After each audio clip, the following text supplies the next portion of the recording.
Assalamualaikum warahmatullahi wabarakatuh. Perkenalkan, nama saya Aditya Primanugraha dengan NIM 234010022. Video ini saya buat untuk memenuhi tugas akhir, yaitu tugas pra-UAS dari mata kuliah aspek hukum ekonomi syariah. Ada beberapa elemen yang akan saya bahas pada video kali ini. Yang pertama yaitu ada pengertian asuransi secara umum. Lalu yang kedua ada pengertian asuransi syariah, yaitu pengertian asuransi menurut syariah atau Islam. Yang ketiga ada dasar hukum asuransi syariah yang bersumber dari Al-Quran. Yang keempat ada perbedaan antara asuransi syariah dengan asuransi konvensional secara umum. Lalu yang kelima yaitu ada contoh asuransi, yaitu saya mengambil dari PT Asuransi Syariah Tafakul Keluarga Kota Bengkulu, dan saya mengambil produk asuransi kesehatan yang ada di PT tersebut. Yang keenam ada visi dan misi PT Asuransi Syariah Tafakul Keluarga Kota Bengkulu.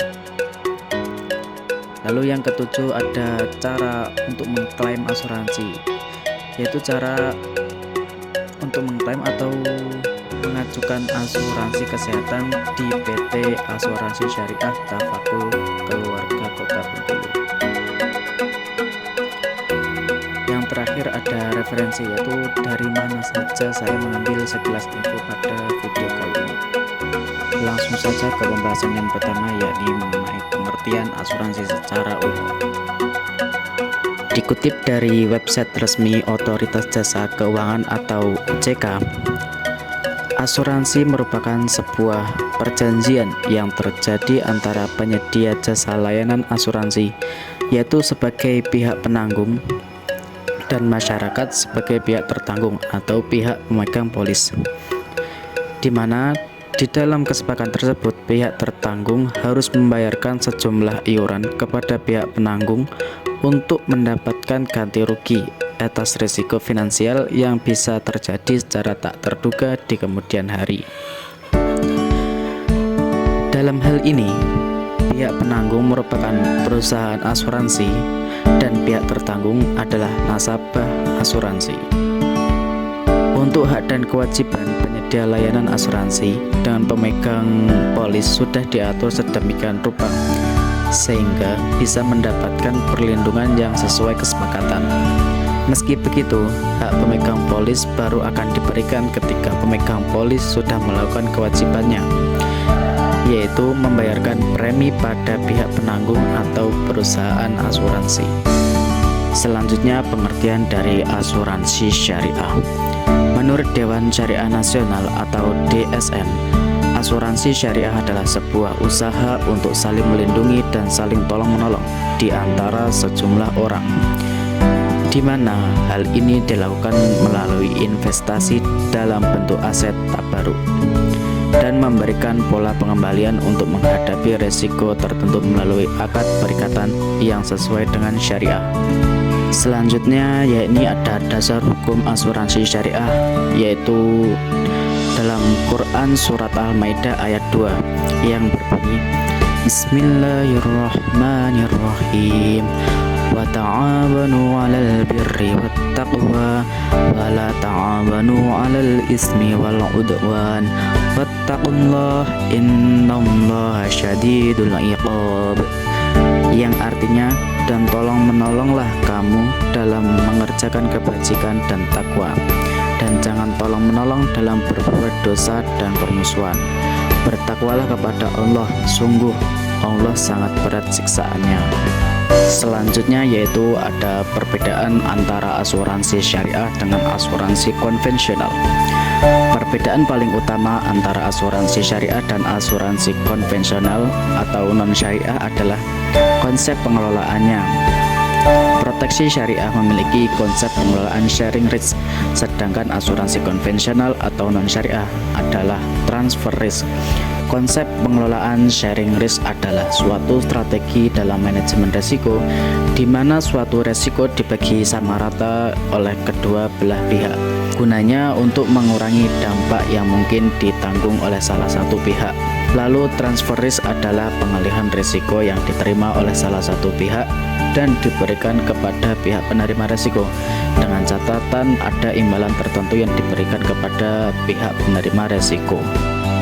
Selanjutnya yakni ada asuransi kesehatan PT Asuransi Syariah Takaful Keluarga Kota Bengkulu. Kemunculan PT Takaful Keluarga ini dilatar belakangi oleh sebuah kepedulian yang tulus dari beberapa pihak yang bersepakat untuk membangun perekonomian syariah di Indonesia. Atas prakarsa Ikatan Cendekiawan Muslim Indonesia atau ICMI melalui Yayasan Abdi Negara bersama Bank Muamalat Indonesia Tbk, PT Asuransi Jiwa Tugu Mandiri, Departemen Keuangan RI, dan beberapa pengusaha muslim di Indonesia, serta bantuan teknis dari Syariat Takaful Malaysia BHD atau STMB. Tim pembentuk asuransi Takaful Indonesia atau Tepati mendirikan PT Syarikat Takaful Indonesia atau Takaful Indonesia pada 24 Februari 1994 sebagai perusahaan perintis pengembangan asuransi syariah di Indonesia. Selanjutnya ada visi dan misi dari PT Asuransi Syariah Takaful Keluarga Kota Bengkulu. Yang pertama ada visi menjadi perusahaan asuransi jiwa syariah yang terdepan dalam pelayanan operasional dan pertumbuhan bisnis syariah di Indonesia dengan profesional, amanah, dan bermanfaat bagi masyarakat. Yang kedua ada misi. Misi yang pertama yakni menyelenggarakan bisnis asuransi syariah secara profesional dengan memiliki keunggulan dalam standar operasional dan layanan. Misi yang kedua yakni menerapkan komunikasi pemasaran terpadu dalam pemasaran produk asuransi syariah dan lain-lain. Selanjutnya yakni ada cara klaim asuransi kesehatan di PT Asuransi Syariah Takaful Keluarga Kota Bengkulu. Cara klaim asuransi yang pertama yakni lengkapi formulir pengajuan klaim sesuai dengan klaim. Anda diwajibkan untuk mengisi formulir lengkap dengan semua detail yang berhubungan dengan pemegang polis seperti nomor ID atau nomor paspor, nomor polis atau nomor anggota, nama pemegang polis, dan sebagainya.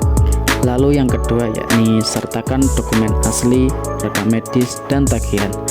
Berdasarkan klaim yang ditinggalkan, sertakan semua resep asli bersama dengan tagihan atau kwitansi, rekam medis asli atau fotokopi yang dikeluarkan oleh dokter yang bersangkutan, dan dokumen-dokumen pendukung lainnya untuk klaim rawat inap atau perawatan medis. Yang ketiga, sertakan semua dokumen yang diminta bersama dengan formulir pengajuan klaim. Ketika formulir pengajuan klaim sudah terisi lengkap dan semua dokumen yang dibutuhkan sudah lengkap, serahkan kepada PT Asuransi Takaful Keluarga atau melalui email untuk masing-masing produk atau jenis klaim sesuai dengan entitas yang bersangkutan. Baik, mungkin itu yang bisa saya sampaikan pada video kali ini.